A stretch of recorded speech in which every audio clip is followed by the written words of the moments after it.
After a stellar basketball career at Somerville High School, the admission office at Yale University suggested he attend Williston Academy for a postgraduate year. Tony proceeded to lead the 1944-45 boys basketball team to an undefeated 14-0 record, with their closest margin of victory being 4 points versus Loomis. Tony, using his patented hook shot, scored 307 of the team's 672 points, even though he and the rest of the starters often didn't play in the fourth quarter. In the spring, Tony picked up tennis. After graduating from Williston in '45, Tony attended Yale. A second-team All-American selection in 1946 and 1948, Tony was named first-team All-American in 1949 when he set the NCAA scoring record. Tony was drafted number 4 in the NBA draft in 1949 by the Boston Celtics. His love of music emerged here when he had it written into his contract that he would be paid an additional $125 per game to entertain the crowd at halftime by playing the accordion.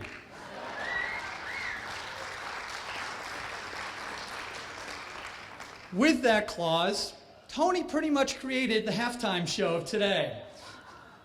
At the time, Tony was the highest paid player on the Celtics, earning $20,000, or the equivalent of $200,000 today. At the time, the Celtics were not very good, and Tony helped draw in the crowd being a local boy. After 1 year, Tony was traded to the New York Knicks. While there, he enrolled at Juilliard to continue his love of music. After 2 seasons with the Knicks, Tony quit basketball to take a music career full-time, a move he never regretted. In addition to being on The Ed Sullivan Show and touring with Danny Kaye, Tony also played the accordion in nightclubs and created a few albums. Tony's affiliation with basketball continued as he toured the world with the Harlem Globetrotters as their musical director while also playing for the opposing squad, which is now known as the Washington Generals.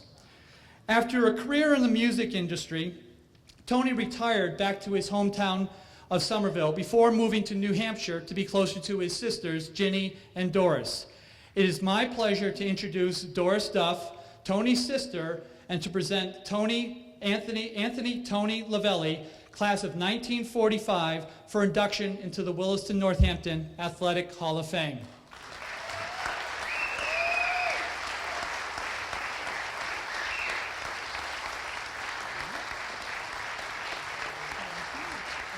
I'll put it right here.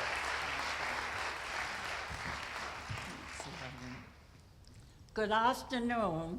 I'm Doris Duff, 92-year-old sister of deceased Tony Lavelli.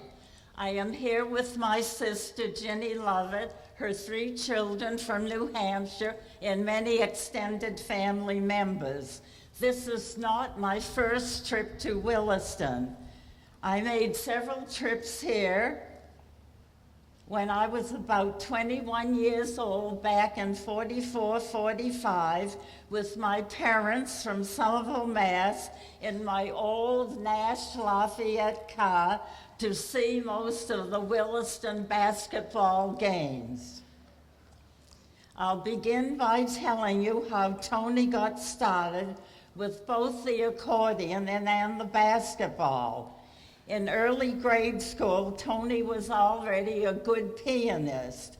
One time during a Saturday afternoon movie at intermission, he saw a man come out and play the piano accordion. He was fascinated, and he asked our parents to buy him an accordion.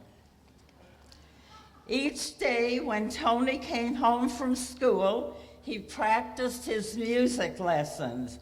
It so happened that an elderly neighbor gave him a basketball that the neighbor did not want. My mother then said to my father, "This boy doesn't get enough exercise." So my father said, "Well, I'll build the basketball court for him in our grassy area of the backyard." Tony then practiced basketball diligently, not only alone, but with all his neighborhood friends. When in high school, Tony claimed that the accordion playing helped his basketball playing by strengthening his fingers. His coach called it fingertip control. Tony and his teammates walked the mile home from school, passing a large church. Tony told the teammates that they must go in the church and say prayers for the next game. This became a ritual for the team on their way home. Tony's leadership and influence encouraged these Somerville teammates to go on to college, and they all played on their university teams. Even one who was only 5 feet 4 inches tall played on the Northeastern University basketball team. When Tony was asked which his most spectacular shot was, fans expected him to mention his hook shot or his one-hand overhead shot, but he told of the time when he was jostled to the floor and in a sitting crouch position, and he said he just threw the ball and it hit the backboard and fell in. Well, the crowd gave him a standing ovation. After the game, he said to me, "Well, I had nothing to lose, so I threw it, and I was just lucky." At Yale, Coach Hobson said that Tony never blew hot or cold like some other players. He was always consistent. An opposing coach told his team, "The only way we can win this game is to keep Lavelli from getting the ball."